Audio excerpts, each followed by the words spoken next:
আসসালামু আলাইকুম। আমি মোহাম্মদ লিখন। আমি কুষ্টিয়া জেলা থেকে এসেছি।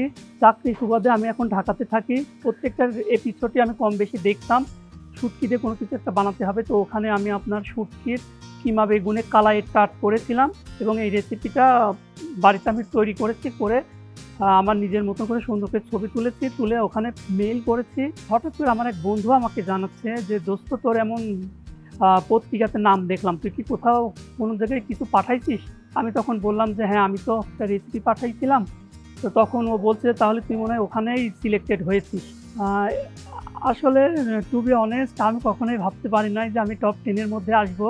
আমার জন্য অনেক কঠিন ছিল। যেহেতু আমি এই প্রফেশনে একদমই নতুন। আমার বিভিন্ন রকম মাস্টার শেফ প্রতিযোগিতা দেখে নিজের স্কিলটাকে ডেভেলপ করেছি। সবচেয়ে ভয় লাগে শেফ তারেককে দেখে। আর শেফ আসাদ উনিও অনেক ভালো মনের অধিকারী। কিন্তু আফসানা ম্যামকে আমার ভয় লাগে না। আ সর্বপ্রথম আল্লাহ তাআলাকে ধন্যবাদ দিব যে ৳২৫,০০,০০০ আমার জন্য অনেক বড় একটা পাওয়া হবে। দেন আমি এই টাকাটাকে কিভাবে আমার স্কিল ডেভেলপের কাজে লাগানো যায়, আমি সেই কাজটা করব। তবে আমি বলি যে যারা আপনার culinary সেক্টরে আসতে চায়, পথটা এত সহজও না, চ্যালেঞ্জিং আছে। ধরে থাকতে হবে, লেগে থাকতে হবে।